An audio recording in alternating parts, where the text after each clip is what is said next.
How many people that is tired of being in the same position? I know I am. I don't know about you, but I am. I'm tired of being angry, and I will admit that. As a Christian, nobody ever think because you're a Christian that you don't understand what people go through. And you feel like you're all alone because nobody understands you. But it's not true. So many of us has lost a family member, a mother, a sister, a auntie, a cousin, even an unborn child. And so many of us, we find ways to blame everybody else for our mistakes. Even our children, we blame them. And we wonder why the heck we blame them when our children have nothing to do with our problems. Have you sat back and actually asked yourself why you went through these things in the first place? Let me give it for example. It's so many people right now are in domestic violence. You didn't pray for it, you didn't ask for it, but you got in it. And you never in a million years ever think that domestic violence can actually happen to you until you actually get in domestic violence. You never expect to think that your husband will cheat on you, but your husband have. You never expect to think that your children will betray you, but your children have. You never expect to think your children or yourself or anybody in your family will be on drugs, but they are.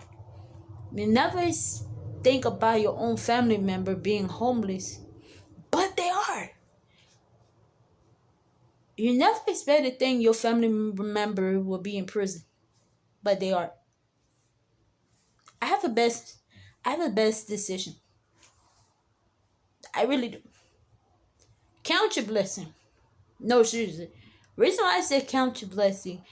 Do not count how many mistakes that you made. Is count the blessing that the mistakes that come in. If you don't get what I mean, let me explain it. We make mistakes over and over and over because we are human. And every mistakes that we made, we grow from our mistakes. And when we grow from our mistakes, we never expect to think that our mistake will come behind us, in front of us, or beside us. It's also start with Peter. Peter followed Jesus. And the whole entire time when Jesus died, Peter felt like he was alone. Let's admit that.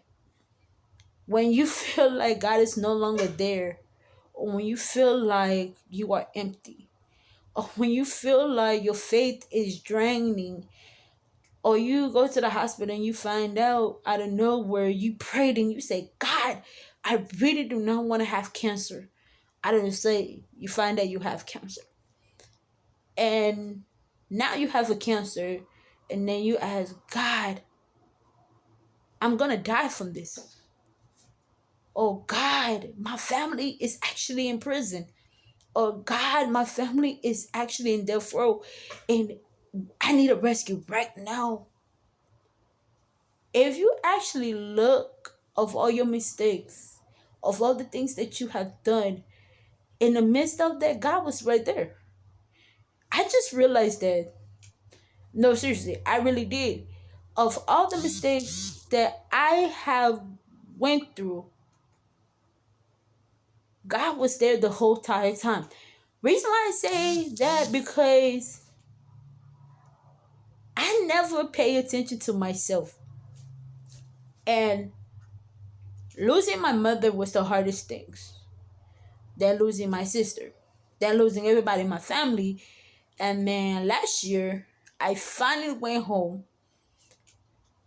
On my dad's side, I finally meet my dad's side of the family. For the very first time in my life, I don't know where my uncle died.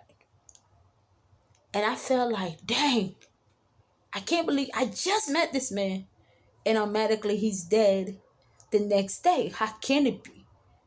But one thing I never did is to blame God for what happened. The only thing I always looked at this, we are here in a short time. God could call you anytime He wants to, and you have no choice to say no or yes. I'm thinking about it, or maybe you don't, and you live your life to the fullest. But my uncle, and I realized something about my uncle. The first time I met this man, he had the courage that no other man can ever have. He had the, I'm telling you, I seen this man for the very first time in my life. I have seen him just pick up a book and read. Nobody forced him. Nobody said nothing to him. He just picked up a book and read like, okay, that's kind of weird. But every moment of his life, before he left this earth, he was loved by so many people. And no matter what goes on in your in your life, you are loved regardless. You are loved by God, from God, through God. And you are loved by your family. Even though they don't show that they love you, trust me and believe me, they love you. Even you feel like, God, I'm all alone and I have nobody in my corner. That's not true. You have so much people in your corner. The reason why I say this is this. You have your family, your friends, and your church members. If you don't feel like talking to your family, then talk to somebody else. Like your church member, like a pastor that you really trust and you really want to talk to. But think about this. When you go to a pastor, you're not actually talking to a pastor, right? You know that, right? You're actually talking to God above the pastor. And trust me, you are loved. You might not see that you are. Trust me and believe me, I feel the same way. And I know I'm not alone. And neither are you.